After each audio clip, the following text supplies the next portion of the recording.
All right, well, good morning. My name is Nate. I am one of the pastors here. It's so good to see all of you. Thank you for being here. Like Michelle said, for part 3 of our series in John. As we've gone into the series, I've been trying to remind you and encourage you every week to grab one of the reading plans that's on the information table on your way out if you don't have one already. Those are also available online. I'm encouraging you to do that, to read along with us, because even if you come every week, if you don't miss a sermon or you catch up online, which, by the way, if you're watching or listening online, thanks so much for doing that. But even if you don't miss a sermon through this whole series, it's going to take us to the week after Easter. You still, if you hear all of them, are only getting acquainted with Jesus through the book of John from my perspective. And that's not good for you. You need to read it on your own. Get your own perspective with Jesus, get your own sense of what he's going through and how he's experiencing life and how you can learn from him before you come and I muck it up on Sundays. You are smart adults and you need to analyze that for yourself. So please be reading along with us as we go through the book of John.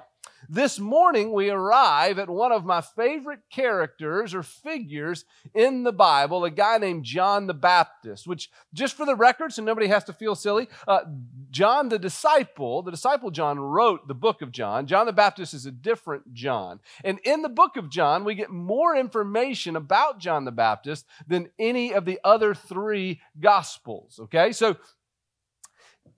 about John, I told you last week that Jesus says about John the Baptist that he's the greatest man ever born of a woman, which means he's the greatest man to ever live besides Jesus himself, in Jesus' opinion. That's a big deal, which I think begs the immediate question, why would Jesus say that about John?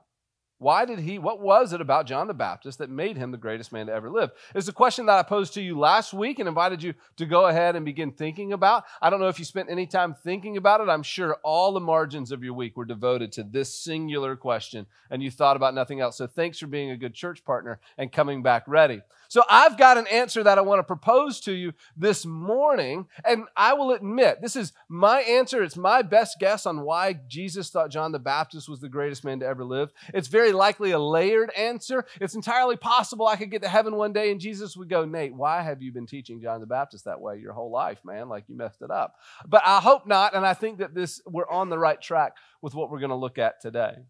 To understand the greatness of John, I think we need to understand and recognize one of the most sneaky and pernicious lies that we have in our culture. It's such a sneaky lie that I would be willing to bet that 100% of the room at different points in our lives has fallen into it. I would be willing to bet that a significant portion of the room is still somewhat ensnared in it.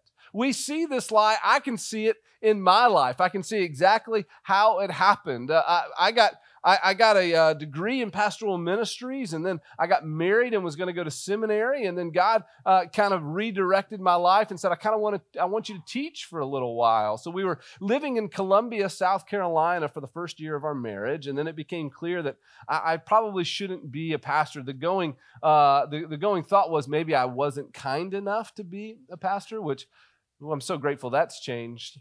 And don't laugh so hard, man. And so I thought I need to pursue teaching. I like to communicate. Maybe I need to work there, whatever. I need to pursue teaching. And so I got a job back home outside of Atlanta teaching. And I was teaching high school Bible. And I was actually, I was helping coach football. And I wasn't expecting this career, but I'm in the middle of it. And I'm trying to figure out what's next, right? When you're in your career, you go, what's next? What am I going to do next? That's always the question. When I talk to my friends, I ask them, like, hey, what do you do? All right, well, what's next for you? How's that going? What's the next thing? Like, what are you going to settle into? We're always thinking about what do we want our life to look like 5 and 10 years from now. So we're always planning for that. And so as I'm teaching Bible and coaching football, I'm trying to figure out what's next for me. And I became really good friends with the head football coach, a guy named Coach Robert McCready. He was a recon Marine in Vietnam, and he was a bad joker, man. He was a great dude, and I loved being friends with him. He called everybody baby, and he was convinced that I was supposed to be the next head football coach there at the school. He was making me the coordinator and giving me different opportunities. He said, baby, I'm going to give this team to you one day, okay? But I didn't know if that was true. I certainly wanted it to be true. It looked fun, but I also thought I don't want to be looking around and having to call everybody boss for my entire career. So I actually went to UGA to pursue a master's in education. I started that at UGA. A lot of people don't know that about me, but I actually did because I thought, well, if this is my career, then this is what I'm going to pursue. And then God changed gears. I was at a coffee with my pastor one day, and my pastor said, I'm going to offer you a job. I don't know what it is, but don't sign your teacher contract. And he came back to me with the job. I was at that church for 7 years, and then I was here. So that's the story. But what I see in my story is something that I think that is common to all of us. You go to high school and people ask you, where are you going to go to college? You go to college and people ask you, what are you going to do? And they start asking you, who are you going to marry? And what's your family going to look like? And what they're always asking you is, what's your life going to look like in 5 years? What do you want to be true of you in 5 to 10 years? And so you just put your head down and you get to work and you start doing the thing, right? I had no intention in my life ever of being a head football coach or of being a school teacher or in administration. That was never a thought growing up, but I found myself in this career and I thought, well, I need to take the next steps, right? Because when you get into your career and you start paying those bills, however they start getting paid, you get used to a standard of life. And you start looking around at the people that you grew up with, and you go, oh, their houses are bigger than mine. I need to get on it. Or you go, I have the biggest house. I've done well, right? Or you look at your coworkers and you're looking at the things that they're getting and the kinds of cars that they're driving, and you look at the people around you that you go to church with, and you look at the standard of life that they have and the vacations that they take and the clothes that their kids wear. And then as they get older, the types of cars that their kids drive. And it's just this big competition, and we put our heads down and we make the money and we do the thing and we pursue the career and we're providing for the family, right? As we achieve the next thing and the next thing and the next thing. And before you know it, we're 20, 30 years into our life and we're never even sure if this is really what we wanted. I didn't even want to be a coach or an administrator, but I was going to take the steps to climb the ladder like I needed to because that's what you do, right? Or for others, I was talking to my wife Jen about this week and talking to her about this lie, this way that we just put our head down and we don't really think about anything else and we just begin building this life without ever really defining what we're looking for. I said, if you're going to believe this lie, what does it look like for you? Because she's never been really career-driven. She's always wanted to be a wife and a mom and a homemaker. That's what she's always wanted to do. And so I asked her, what does it look like for you to fall into this? And she said, well, maybe it looks kind of like the Pinteresty or the Instagram life, to this desire to have this perfect home where every room in your home is postable, right? Where like it's got, you have to have white, and there has to be light flooding in, and there has to be some color and gray somewhere. And then you take a picture of it, and then you like, it's blessed, and then that's good, right? Like that's the life that we want. Like that's everywhere. And if we don't watch it, we get caught up in, I just want that house that will be good in the picture. I want the family that looks good in the picture. And so we pour our lives into building that. I've seen other people back off of career and invest in family. I've seen people deprioritize career so that they can have opportunities to volunteer and cast a big net and have respect in the community and influence in the community. And listen, none of these things are inherently bad. It is not bad to be ambitious and build a career. It is not bad to love family and build a home that is a retreat. It is not bad to pull back from those things and exert your influence in other places. None of those things are inherently bad. But here's the lie, and here's what happens. As I think about this way that we go through life, where without even thinking, we just jump right in and we start building this thing. Here's what I want us to realize this morning. We are all building our own kingdoms. All of us here in this room are kingdom builders. We're all kingdom builders. And all of us, to one degree or another, entirely or in part, are building our own kingdoms, right?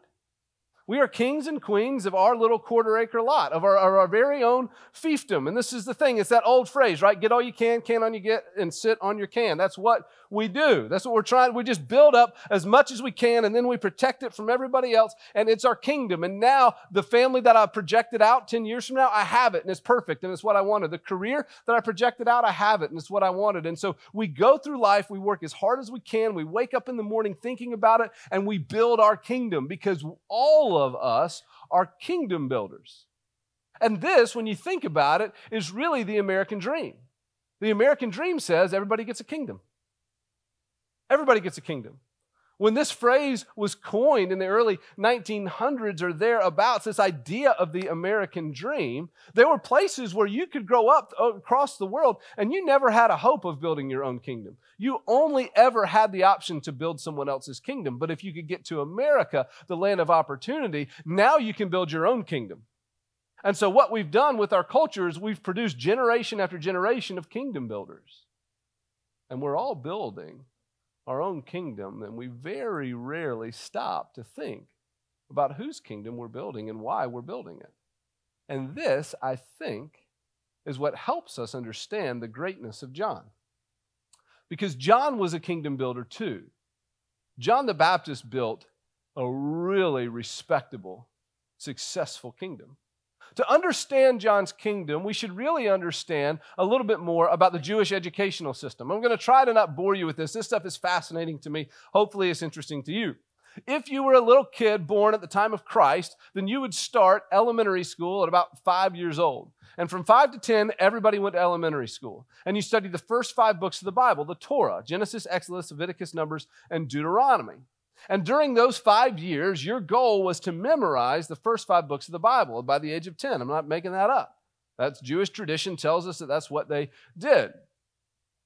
And so if you made it to the end and you were a good student and you learned it and you showed some aptitude and you knew your Torah, then at the age of 10 or 11, really, you would graduate to middle school called Beth Midrash. And you would go to that. And then what would happen is if you were a female, then you would learn, you would focus Deuteronomy and Psalms, and you would be the worship leader in your home and in the synagogues. If you were a dude, then you would focus on the rest of the Old Testament being taught to you by a rabbi or a teacher in the synagogue.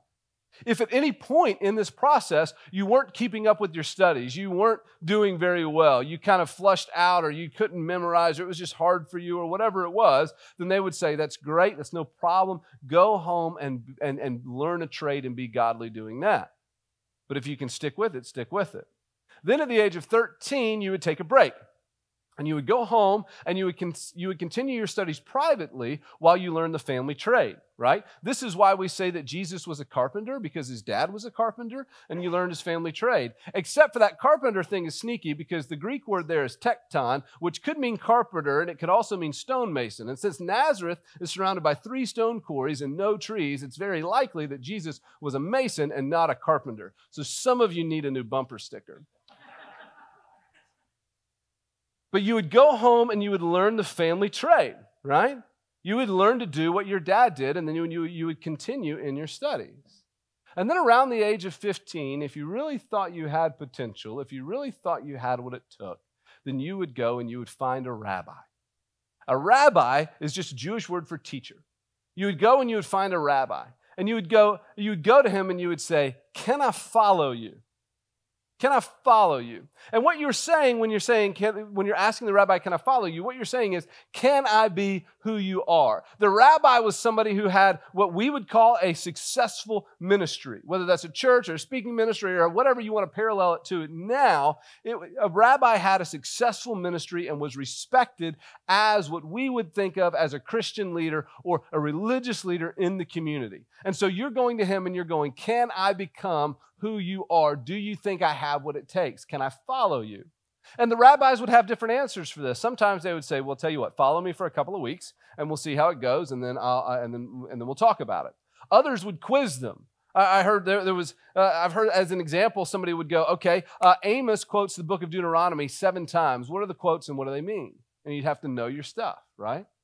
And if you had what it took, if the rabbi saw something in you, then he would say, "Yeah, you can follow me." And that began the most intense internship program the world has ever known, probably. And from ages 15 to about 30, you followed this rabbi. You followed him every day. You listened to the way that he prayed. You listened to what he taught. You watched how he interacted with other people. You asked him questions. You learned the Bible from him. You continued to try to learn the Old Testament, what they called the Tanakh, and the goal was by the time you were 30 to have the whole thing memorized. That's what you had to do to be a rabbi.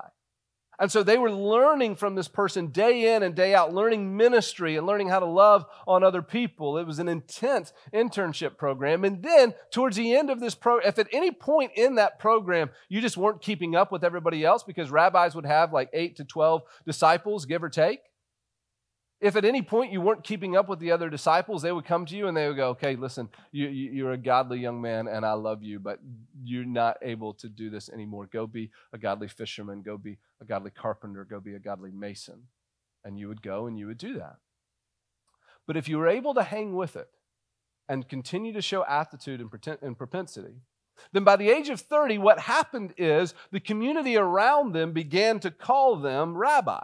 Refer to them as rabbi. The more they taught, the more they were respected, and the community would begin to refer to them as rabbi. It kind of works like an old school pastor, like back in the 80s and 90s when you got hired at a church and you were a pastor, like everybody called you pastor. But at some point or another, they actually start to mean it, right? And you're their pastor. It worked the same way with the rabbi. Eventually, in that community, you became that rabbi. And then, once you became a rabbi, only ones that were in the upper echelon of all of the community of rabbis were the ones that were able to have disciples. So I want you to understand that to be a rabbi that could have a disciple, first of all, to be a rabbi at all is our equivalent of going to like an Ivy League school. To be a rabbi at all, this is the cream of the crop, all right? These are Harvard and MIT and Yale graduates. This is as smart as it gets. This is as sharp as it gets. And then to rise above the rest of those to become a rabbi where you could actually have disciples is the upper crust. And so when we meet John the Baptist, what does he have? Disciples. What does that tell us about John the Baptist? He was a sharp dude. We know other things about John the Baptist. He lived in the wilderness. He wore camel fur and he ate locusts covered in honey, so he's kind of a nut job. But he was like an eccentric professor, right? But he was super smart and he was really accomplished. And by every measure, John the Baptist was successful, wildly successful and wildly respected. He even had a divine appointment. About him, there were prophecies that John the Baptist would be the voice crying out in the wilderness, paving the way for the Messiah. God gave him a divine role to be in Israel at the time of Christ, getting the rest of the nation of Israel ready for the arrival of the Messiah. He was the voice crying out in the wilderness. And by all accounts, wildly successful. When we meet him, he's baptizing in the Jordan River. And it says throngs of people are going out to meet him. He had a following. He was the closest thing ancient Israel had to a megachurch pastor. He had this big following. He was the upper echelon of the religious community. Everybody was listening to him. Everybody was paying attention to what he said. He had the eyes of the nation of Israel on him. If he were around today, to make a crude comparison, he would be one of these megachurch pastors talking to thousands of people at once with broadcasts at a bunch of different campuses, okay? By all stretch, by any measure, John the Baptist was a wild success. And then this thing happened, and Jesus shows up. And when Jesus shows up, people begin leaving John's ministry and going to Jesus' ministry. And his disciples come to him one day, and they go, hey, people who are following you are now going and following Jesus. What do you want to do about that? They're telling him, hey, your kingdom's fallen apart. This thing that you've been building, this thing that you've devoted your whole life to, he studied until he was 30 for the right to do this. He's devoted his entire life to do it, and then he launched it, and it turns out he's good at it, and it's successful, and he has tons of people following him. And make no mistake about it, John the Baptist was a man. He was a dude with an ego, and it would be incredibly tempting to look at those things and say, look at what I've done. You cannot tell me that he didn't derive a sense of his identity from what he had done and from what he had accomplished. You can't tell me that he didn't derive who he was from those things, right? In the same way that when we build our kingdoms, we derive our sense of identity from those. We derive our sense of value and worth from the things that we've built in our life. And so from the outside in, his worth and his sense of self had to be wrapped up in the things that he had accomplished, which were by all measures successful. And then his disciples come and they say, hey, someone's messing with your kingdom, man. Jesus is taking your followers and he's building his own kingdom. Yours is starting to fall apart. What do you want to do about that? And every person in history says what they want to do about that is take measures to protect their kingdom, right? But John's answer to that question, to me, shows us his greatness. In John chapter 3, on the screen we're going to start in verse 29, but I'm going to start reading from verse 27. We see John's response to his disciples who are saying, hey, your kingdom is falling apart. What do you want to do about it? And John says this. John answered, a person cannot receive even one thing unless it is given him from heaven. You yourselves bear me witness that I said, I am not the Christ, but I have been sent before him. The one who has the bride is the bridegroom. The friend of the bridegroom who stands and hears him rejoices greatly at the bridegroom's voice. Therefore, I love this, this joy of mine is complete. He must increase, but I must decrease. That's John's answer. His disciples say, hey, Jesus is taking your followers, man. He's diminishing your kingdom and he's growing his kingdom. What do you want to do about that? And he says, guys, do you not understand? Jesus is the groom. I'm the best man. On the wedding day, when the groom shows up, the best man doesn't stand there and get jealous that the groom's getting all the attention. He stands there and is the head cheerleader for the groom and everything that's happening for him. I am not the point here, guys. This is not what I wanted. This is the right thing. They need to go to him. He is the groom, and everybody is right to go follow him. In fact, what are you two still doing here? Go be with Jesus. My job is come. I've accomplished my task. He says, Jesus must increase, and I must decrease. They said, he's taking your kingdom, and he's making his kingdom bigger. And he says, yeah, his kingdom needs to get bigger, and my kingdom needs to get smaller. And what he's telling his disciples there is, I think, what makes him great. I have always been building Jesus' kingdom. I have always been building Jesus' kingdom. It was never my own. These were never my followers. These were never my people. It was never my education. It's never been my ministry. It has always, only, ever been Jesus's. And now that he's here, of course I'm going to give him what's his.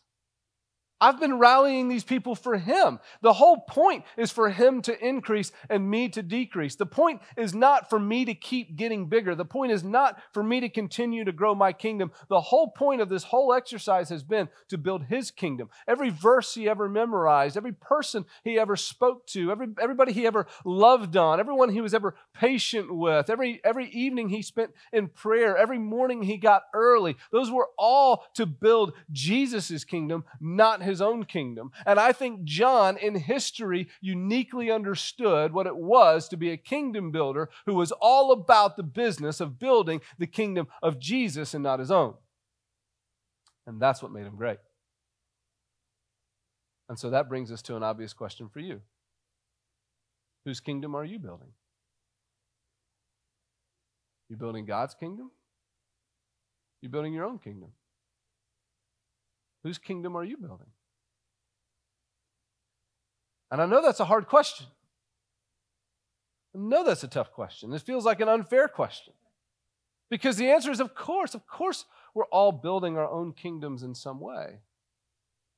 And if we've never thought about it before, and we've never opened our eyes to this lie that we just jump into life and begin to build things for a reason that we don't understand, if we've never drawn ourselves back from it and gone, wait, what exactly am I doing here? Then this is a really difficult question. But I would submit that either in part or in whole, all of us are building our own kingdom to some degree. So I would ask you, whose kingdom are you building?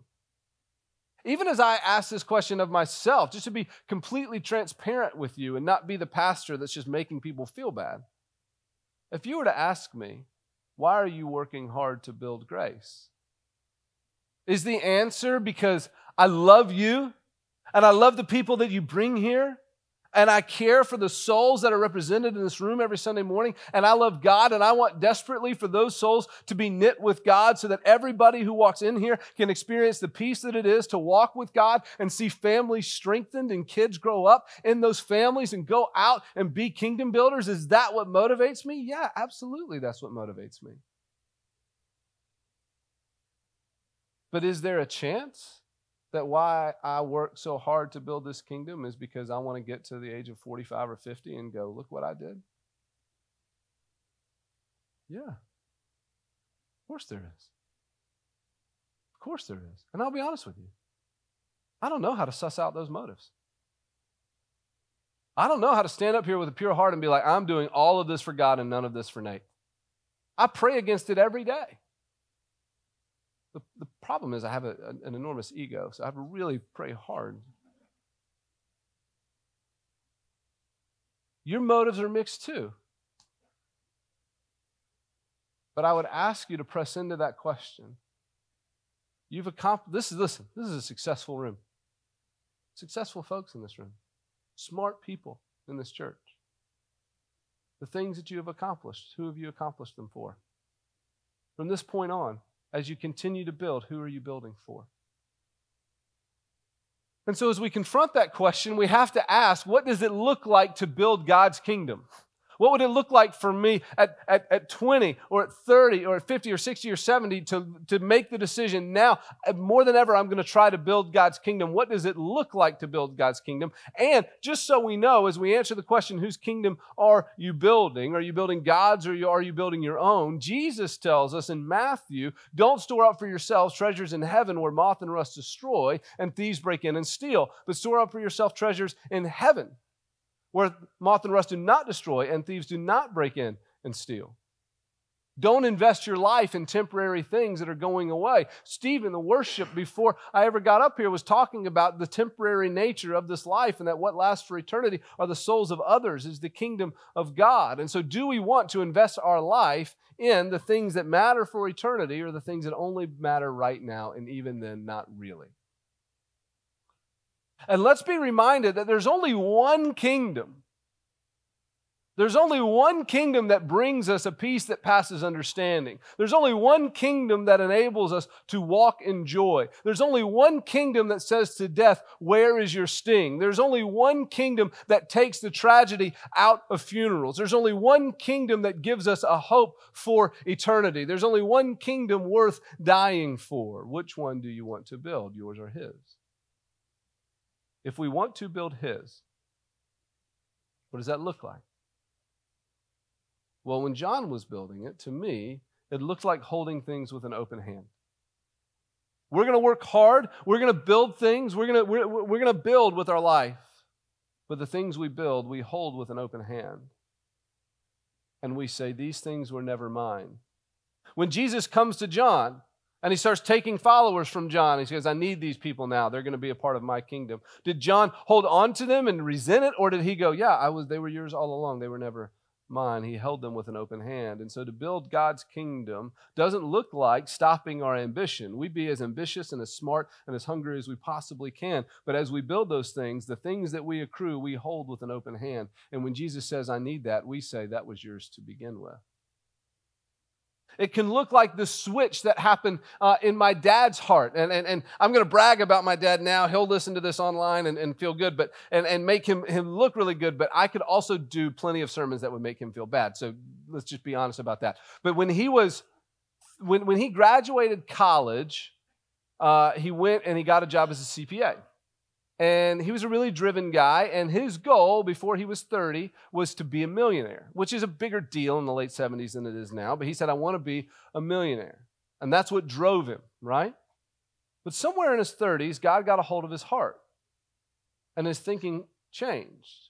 And he said, I no longer want to be a millionaire by the time I'm 30. I want to give away $1 million before I turn 40. I want to be a conduit of God's generosity. And then he made partner.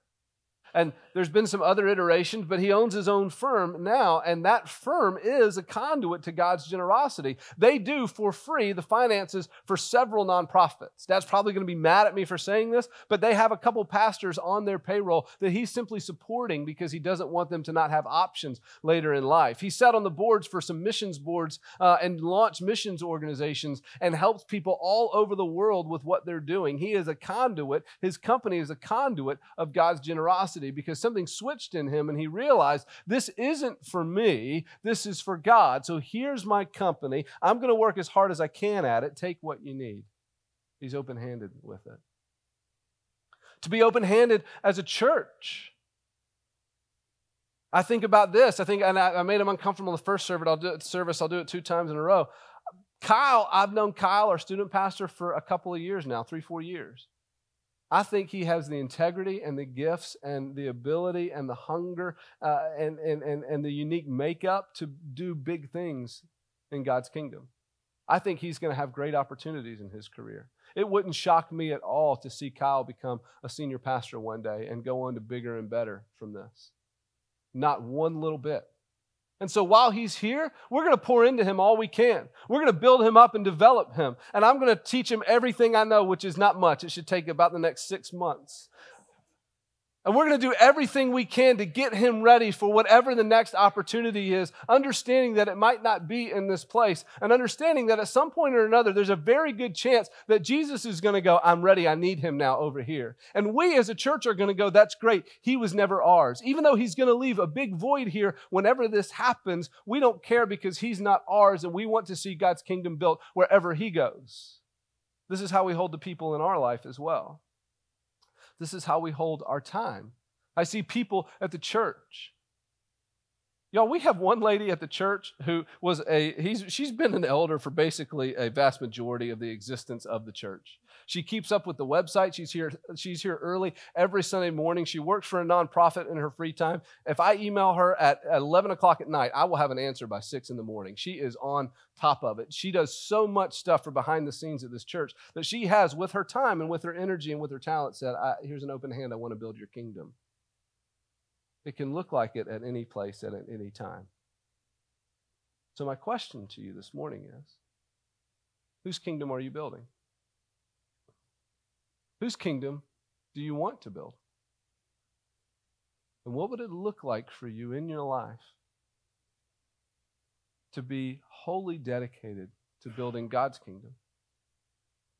And with that, what things are you holding with a closed hand that we're not allowing him to use? What things are you protecting that you haven't said, if you need it, God, it's yours? And then, what would happen here if we had a church full of kingdom builders?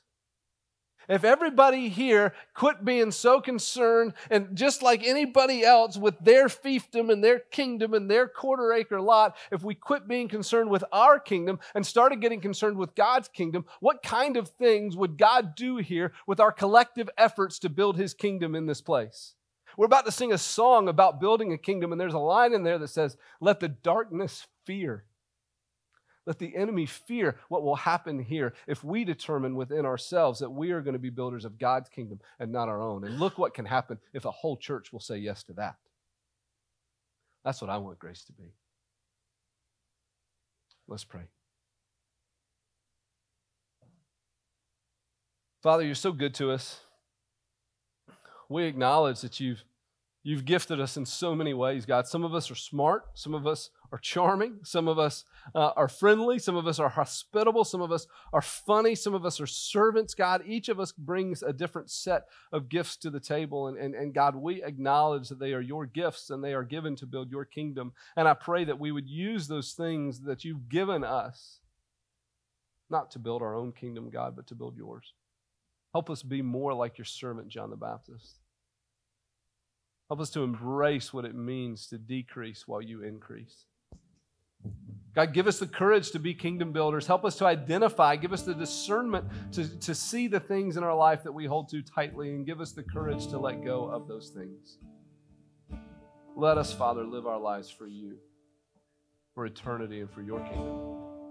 It's in your Son's name we pray. Amen.